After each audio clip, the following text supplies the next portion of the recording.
To eat and have some lovely dessert. It's very delicious. A couple things. I wasn't.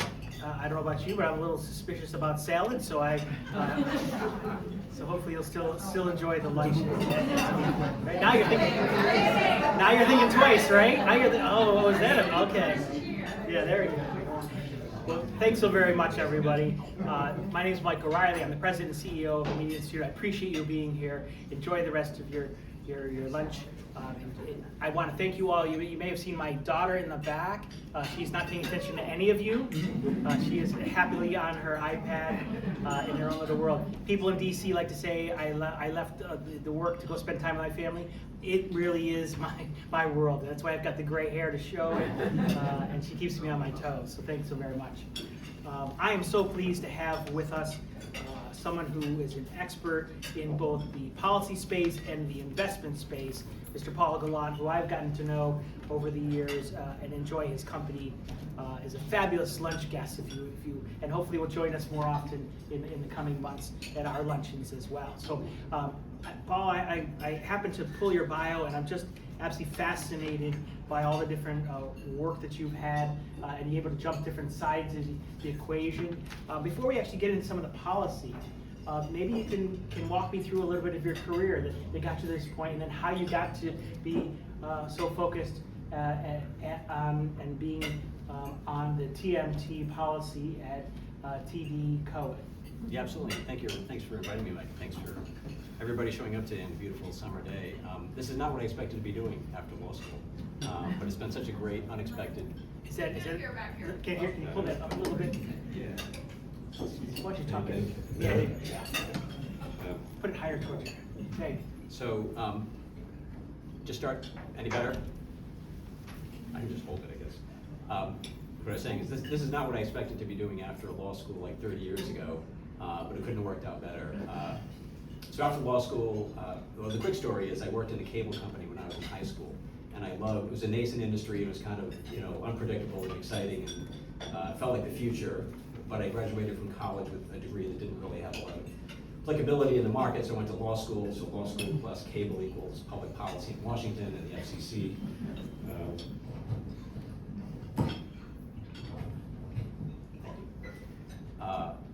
So that's how I got to the FCC. I did internships in law school. I ended up working in the Cable Bureau after the '92 Cable Act, and then in the Common Carrier Bureau. Thank you, Jim Schlichting and Carol Maddy, for Cable Bureau, Common Carrier Bureau. And all I wanted to do after law school was, within the first, say, 10 years, work at the FCC for a while, work in the private sector, and then figure out what long-term made the most sense. So I was at the FCC, and this kind of job came along, was offered to me, and it felt too off the beaten path, giving advice to Wall Street about Washington stuff. And so I passed on it, and I did what was something that was somewhat more on the beaten path, which is go to work for kind of a startup CLEC. And I thought that was going to be, very worthwhile. They failed after a year, so I'm like, all right. Fortunately, this job came back around again. I was grateful that it did, and so I took it this time.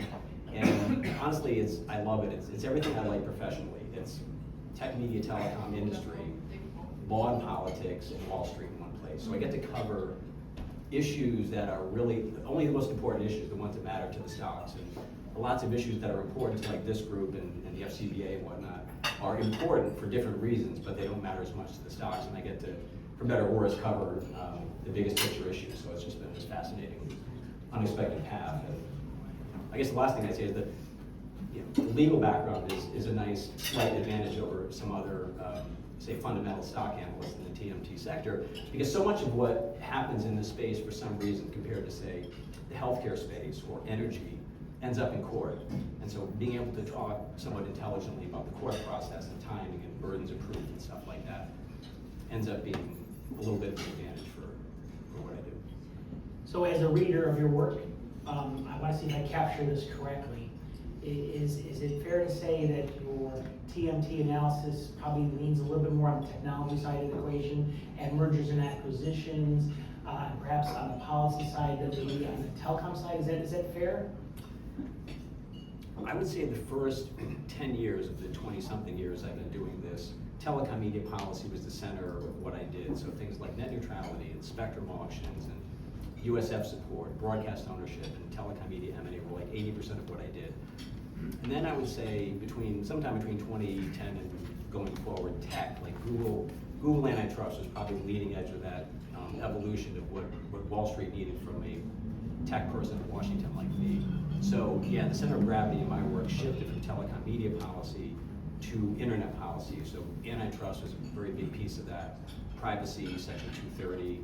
The latest iteration, maybe we can talk about this, is the possibility that the US government is going to require new AI models to be submitted to the government for review before they go live. And this is a very important question because of the domino effect that could have on AI spending and all of the CapEx that's kind of driving Wall Street right now. So, but anyway, so yeah, the internet companies and the big tech companies are still kind of the center of what I do, more than telecom media, although telecom media is coming back. So can I ask the question, do investors view telecom and media less so than the technology side? Are the sectors underweighted in terms of investment interest? I know when I was a commissioner many years ago and traveled to New York, they were like, oh, telecom and media, forget it, don't even spend my time on it. How is the universe these days? Yeah, the telecom media, for sort of the same reason I was saying that what the market wanted from me the first 10 years I was doing this was telecom media policy projections. And now that the telecom media markets are more closer to being saturated, it's more of a market share trading game, and Washington can still definitely affect that, but yeah, like AI is just the new shiny object, and that doesn't really capture probably what it really is, but so the market is trying to invest around AI, and as I was saying, happily for me, there's going to be a big government component to how the AI market evolves. If you look back at the history of like the industries, the evolution of the tech industry and tech and telecom generally, every new technology produces new leaders in the market, and this is kind of where policy can really affect this inflection point we're at with AI. You would normally expect to come out of this AI revolution with at least some new leaders in the market beyond the 4 or 5 that we know are leaders today in tech. And that may or may not happen, I think, because the Trump administration has taken a very deregulatory view of M&A and partnerships and whatnot. Whereas I think if, say, Kamala Harris had won the 24 election, if Lena Khan had stayed, or generally that philosophy had prevailed for 4 more years, I think there would have been a lot more risk for the Google, Amazon, Apple, Meta, Microsoft crowd than there is today. They still may get disrupted, but we're at such an important point in policy right now, even more, I think, than historically, is so important. And I'm not even sure that you quite kind of go off on a tangent here. So important in how this technology. You're bleeding right into my next question. How important is policy to investors? How much are they leaning on what's happening in DC? Do they care? Is it a footnote, or are people trading on specific policy, which we know they do? And there, but is it a microcosm of people that do that, or does it really influence a broader discussion?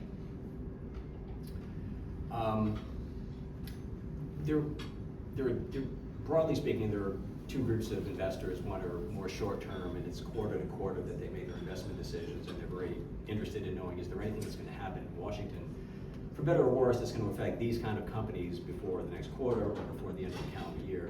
And then there are longer-term investors who want to know, I don't really care what's going to happen this quarter.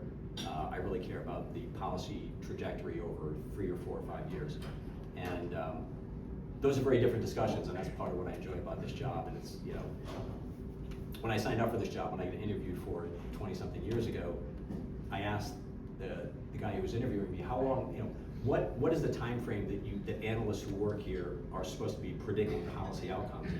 And he said something like 3 to 15 months, and now it's like today to 4 weeks from now, and then the long term. It's like the money has really come much more short term. So there's a lot more, as you know, Mike, a lot more interest in just short term stuff.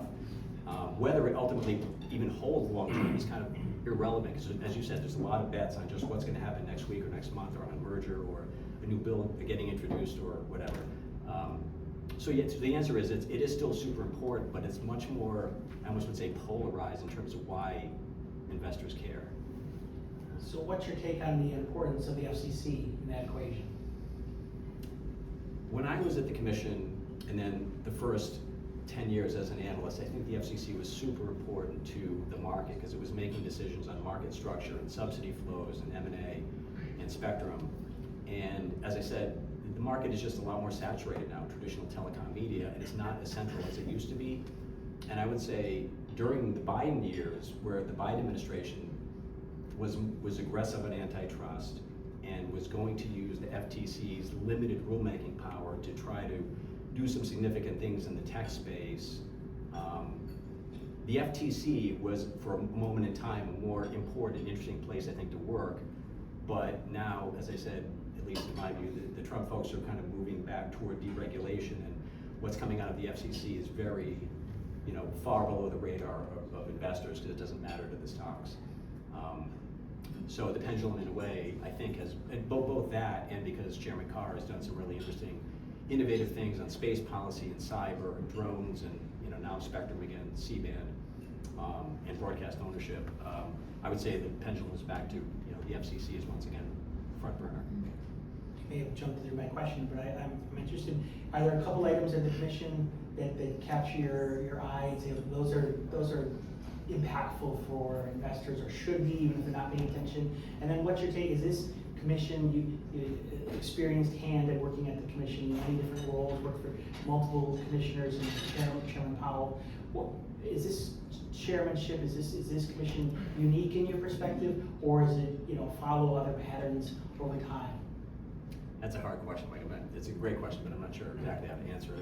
I mean, I would just say that I think maybe to build on what I just said a second ago, the things that the Chairman Carr is focusing on are kind of new. And one of the things I enjoy about my job is that I don't have to just focus on issues that I know and I know reasonably well. I get pulled into, for better or worse, I get pulled into issues that I know nothing about, because when Wall Street looks at me, they go, "There's a guy in Washington who knows tech and telecom." But I've gotten pulled into labor law because Uber has had labor problems, and I get pulled into export controls because NVIDIA may or may not get the right to sell chips to China. So I've had to learn all these things from scratch, and it's really fun, but it's also hard because I'm scared I know, not enough to really be giving people advice about this. You'd make a good congressional staffer.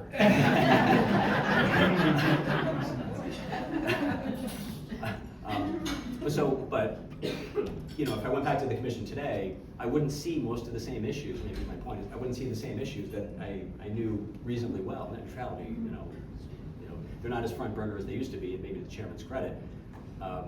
Just to give you one example, most of the money that SpaceX is making today is through selling broadband service. But the story that they are telling investors that is hope to get them enthusiastic about the long-term future of the company is that they're going to be a global space platform, and they're going to dominate that. And so you look at things like what the Chairman Carr is doing now in terms of speeding up satellite authorizations and things like that, and working with international bodies to kind of help the U.S. lead in what potentially could be the next huge platform of space. Sorry. It's just things like that to me are so different from when I used to work at the commission, and exciting, and fit the category of, and maybe some people in this room think about this too. You love the issues that you work on and you know well, and once in a while you're the smartest person in the room on the issue. Space stuff, and from the export controls and all that are new and challenging, but fun, intellectually fun too. They pay the bills, but they're also enjoyable to have this big learning curve. So maybe we can delve in a little bit. Did I see you recently wrote a piece on the litigation on Nexstar's purchase of Tegna? What are your thoughts on that? Can you share them? Yeah, this is really taken an unexpected turn, I think, in my mind. So when I worked for Chairman Powell, and the goal that he was trying to get to is to relax the broadcast ownership rules, because even 25 years ago it was clear to him and a lot of people that the competition that the broadcasters faced merited relaxation of those rules. And the modest, I would say, relaxation step that the chairman put out there kind of got caught up in Third Circuit paralysis for like 2 decades, and finally the Supreme Court said, look, left and right said, can you please let the FCC do what they want to do?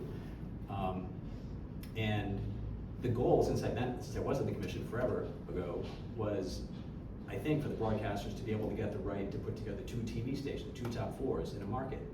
And they were basically there a few months ago, the 8th Circuit, and then Chairman Carr, and Nexstar Tegna was approved, and then the state AGs came along and they filed an antitrust lawsuit against Nexstar Tegna, and they, luck of the draw, they got a Democratic judge in California appointed by President Obama, Judge Nunley, and he wrote a preliminary injunction order that, if you read it, I could be wrong, it suggests that even after he holds a full trial on this case in July of 27, he's likely to say this is not an acceptable merger, and you're gonna have to unwind it.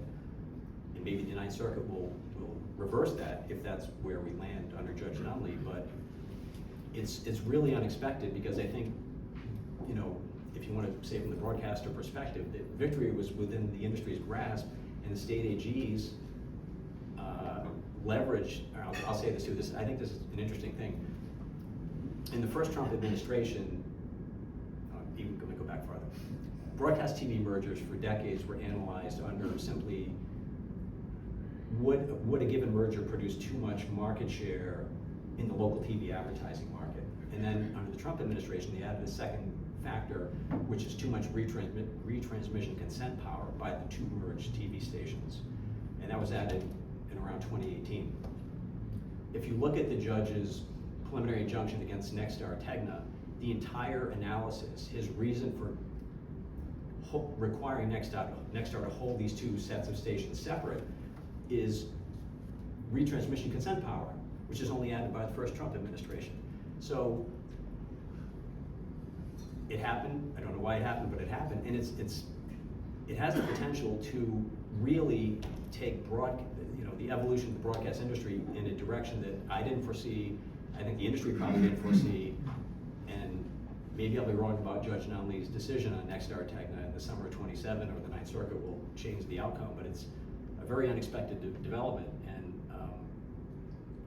maybe they'll still get there another way, but it's not where I thought the industry would be at this point in Washington, even left and right. I think if you acknowledge the reality of the competitiveness that the broadcasters face, the competitive industry, that some consolidation is needed if you like local TV news. So if I hear your point also is that we're not going to see a decision for quite a while, right? There's a court case in June of next year, and then that's going to go for whatever, and then we're going to have appeals. So this is a multi-year process. Is it unfair? I think that's right, because it is kind of surprising that Judge Nunley's calendar doesn't let him hold a full trial on the Nexstar Tegna merger until July 7th of 2027, after issuing the PI a couple months ago. So he finishes the trial. I'm just educated guessing now. Maybe you get a decision from him on the merger in the fall of 27. Appeals take a year, Ninth Circuit after that. I mean, we're basically in the next election. So broadcasters have long said it's unfair to regulate, shackle them with burdens. At the same time, tech has less, or is unregulated. Do you see that changing in this universe? Where how is do you think that the approach to technology companies is changing, whether it be the FTC, and we're going to see burdens put onto the tech companies, or is probably the other option is to deregulate broadcasters, or is the whole issue just like it is what it is and too bad?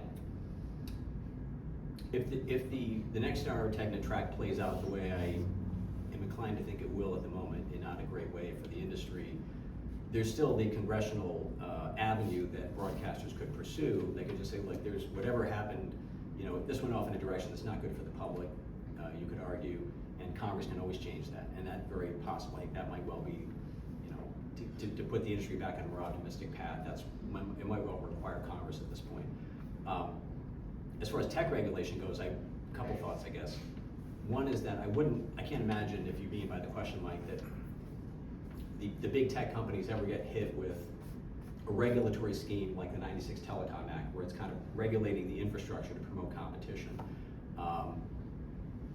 I think the kind of things that would be foreseeable if a Democrat wins in 2028 is a revival of this bill on antitrust that was really oriented toward the 5 or 6 big tech companies called ACOA, Amy Klobuchar, and I think Senator Grassley, but pretty bipartisan, had a lot of support, came close to passing, but it was really pretty important for the big 5 tech companies, and that would have, in my mind, been the most significant kind of regulation I think you're asking about for the tech companies.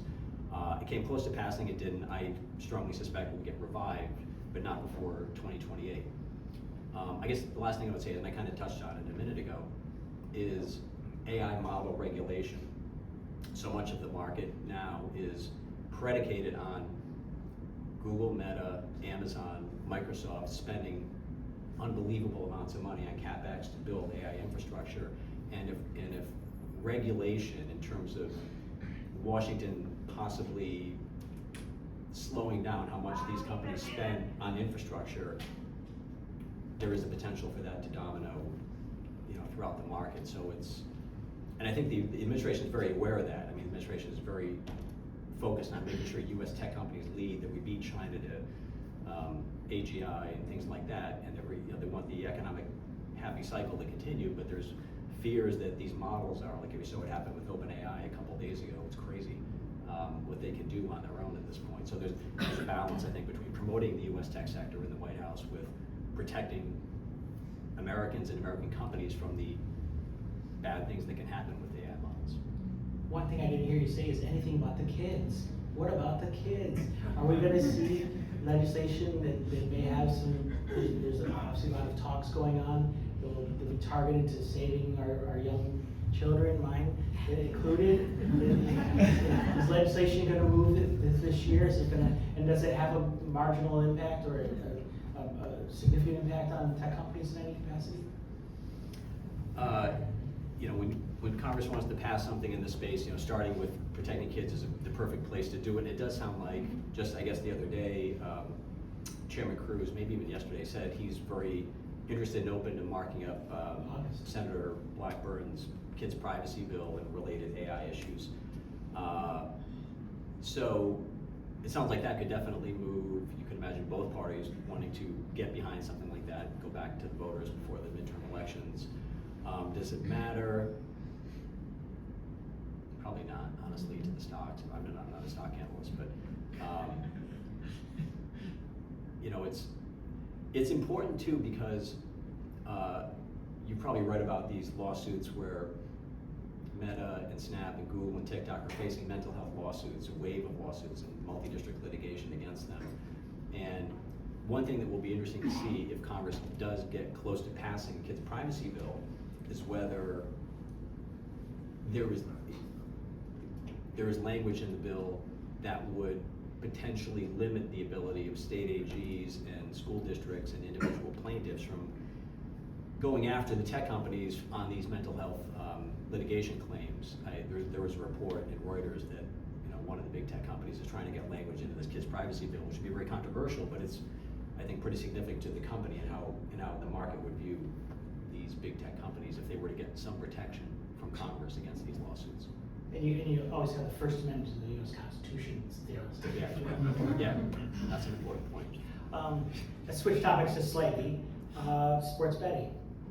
What's your take on the discussion whether it should regulate, Polymarket or I always mispronounce it. Kalshi. Kalshi. Yeah. Good. I've learned another thing today. Kalshi, and I actually participate, so I should know how to say that. What's your take on how they're going to be treated? There's obviously activity in the states to regulate, treat it as betting, sports betting in particular, and the sports aspect on both those platforms. What's your take on how that's going to be treated going forward? So this would be another example of things that I enjoy about the job. They're initially nerve-wracking because I don't know anything about financial regulation, which is kind of what this is in terms of the debate between federal and state laws. But so my company did this big deep dive on prediction markets and how they're going to evolve in the future. My corner of it was looking at what the courts might do on this conflict between. So the quick story. I know this is probably not a front burner for most folks in the room, but DraftKings and FanDuel have gone to a lot of states and gotten state licenses to offer sports betting in those states. They get the license, they pay a lot of taxes, but they're legit. Kalshi and Polymarket have gone to the CFTC and gotten a license called the Designated Contract Market Maker. And when you do that, you can effectively bet on anything, including sports. And so the states that are regulating DraftKings and FanDuel, they go to court and they say, Kalshi is doing exactly what only a licensed company in my state can do, and they shouldn't be able to do that. Courts are coming down on different sides of this right now. and I'll try to tie this to telecom media, which is a possible way the courts will ultimately resolve this, including the Supreme Court. You guys remember the Aereo case from like 10 years ago? So Chet Kanoja at Aereo designed effectively a cable TV system over the internet, did not pay broadcasters for their signal, and was going to make a business out of that. And it got to the Supreme Court. I think it was 6-3 or 7-2. The Supreme Court said, yeah, you know, maybe technically avoided the statute's definition of a cable TV system, but you know what? The spirit of the law was clear. The spirit of Congress's law was clear. If you take a broadcast signal, you got to pay the broadcaster. That's where they. So a possible way the Supreme Court will look at this is to say, okay, look, technically you're an event contract maker as Kalshi, but the reality is you're taking bets on sports, just like DraftKings and FanDuel. You got to go through the state process. And an area would be at a high level kind of a comp for. And by the way, I was happy to, the same day that my company published this thing, and I had my part of it, Mike put out this excellent analysis that happened to land, you know, in a similar place. So. Didn't coordinate at all. True story. Do you have any thoughts on the state lawsuit regarding Paramount, Warner Brothers, where that may or may not go? Yeah, I always, you know, from the earlier days of this deal getting announced, I felt like there was a bit more risk maybe than the market appreciated, because the sort of conventional wisdom is that it's pro-competitive just on the merits of antitrust against Netflix, the leader, right? Paramount plus Warner and HBO and all that is a stronger competitor against Netflix, and that probably ought to be the heart of the deal. But you've got the political considerations, right? Of, you know, the press reports are that the administration would be pleased to have Paramount own CNN, make it conservative. Like, that's not breaking any news here, right?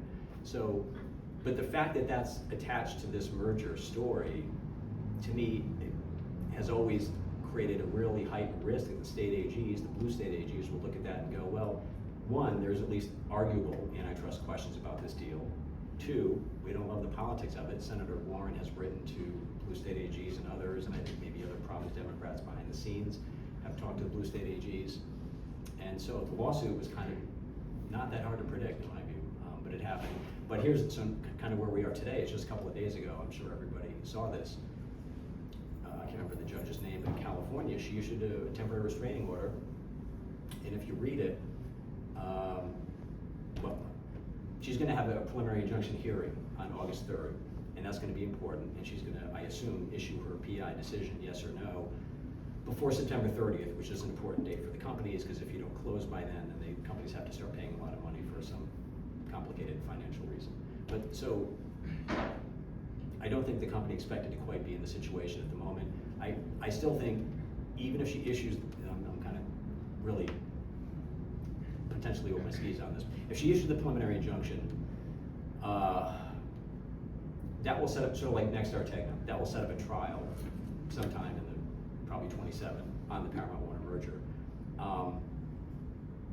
I still think the deal is likely to close because, one, the markets that are arguing to be concentrated, you know, at least the ones that I'm aware of in the lawsuit, they don't hit that 30% threshold that creates the presumption against a merger from a long time antitrust,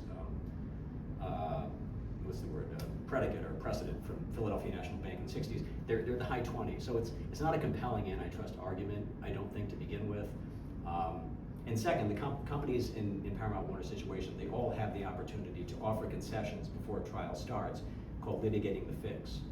And if they were to offer concessions, then the state AGs would have to convince a judge that even with those concessions, the merger violates antitrust law.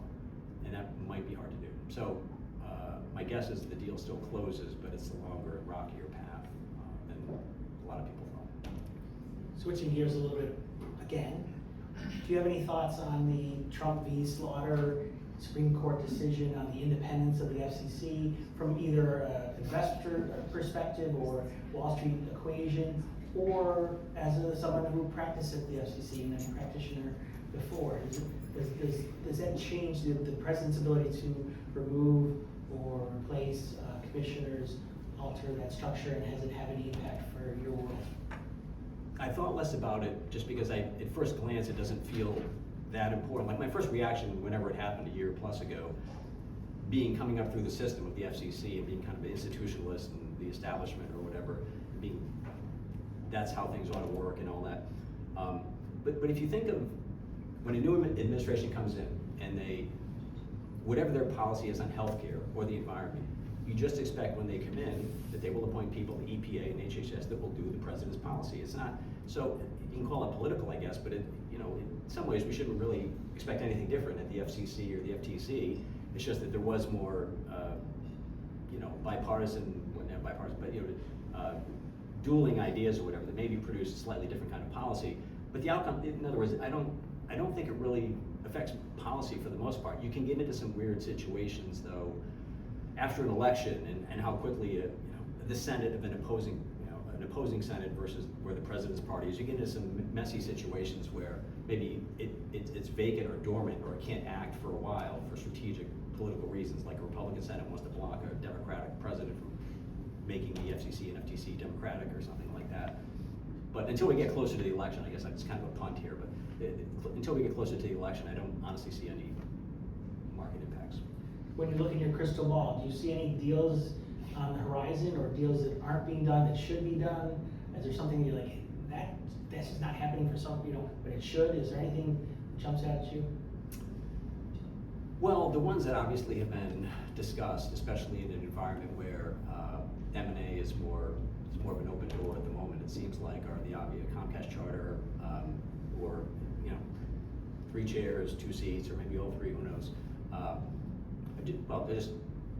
I'm not saying it should be, your question, should it be, and I'm not, if it is, here would be some thoughts. I think Comcast charter, when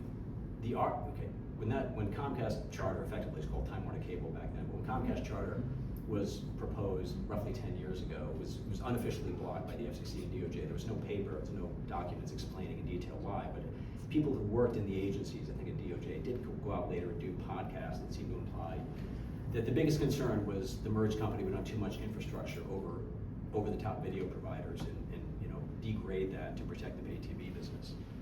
And net neutrality, in other words. And we've had this natural experiment. We've had net neutrality rules, we've had no net neutrality rules, and I'm not offending anybody, they don't matter.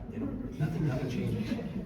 Companies don't act any differently. So if that was the biggest objection to Comcast Time Warner Cable, I'm open to hearing an argument that there's no good reason to block it, other than, it sounds, to some people maybe scary and problematic, but you can, so I don't see an obvious problem politically or policy-wise,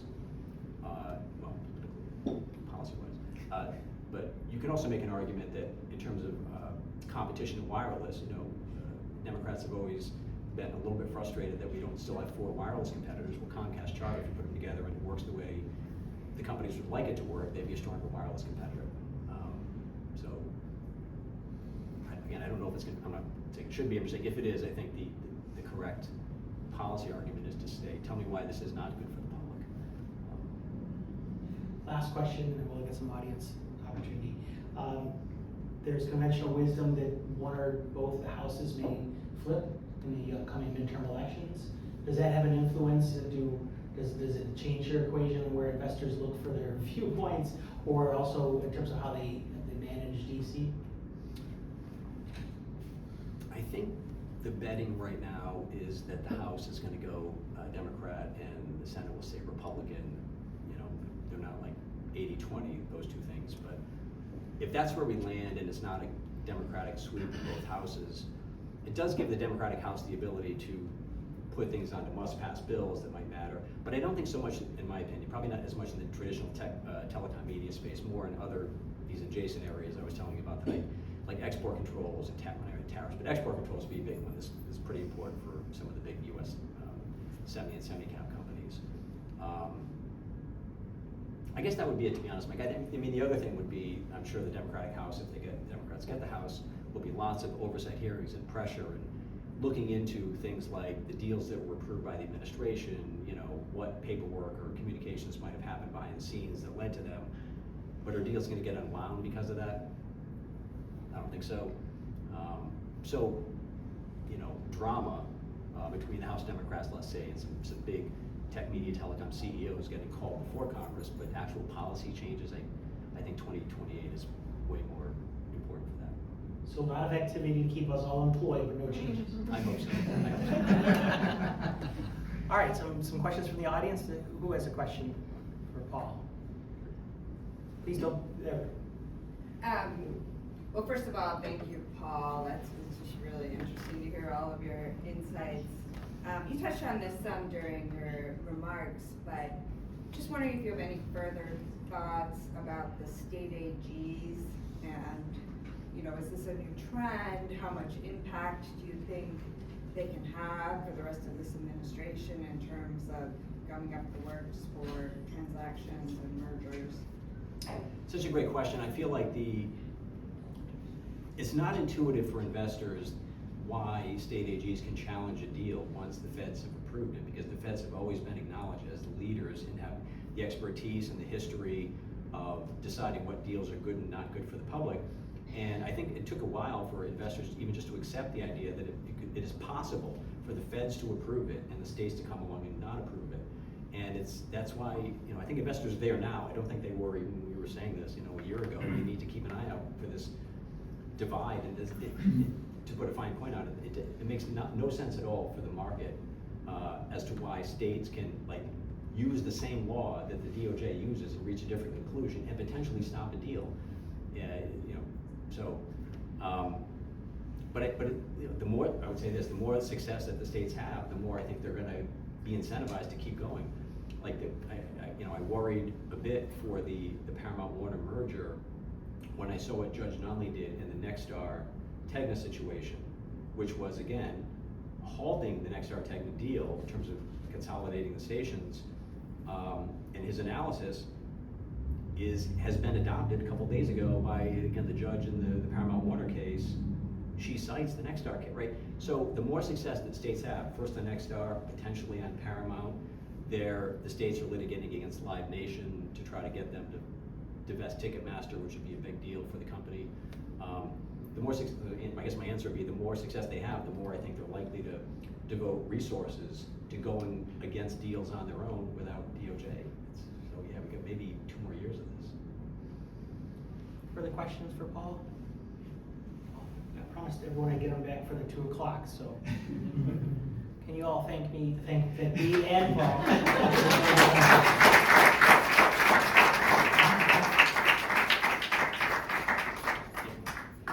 Thank you. Thanks again. I should mention, our next luncheon will be in September. We have a guest all lined up, and we think it's going to be at the St. Regis, so it won't be here, we think, but we'll get you information out. We hope to see you all then. In the meantime, have a lovely rest of your summer, and we'll see you in September. Cool. Excellent.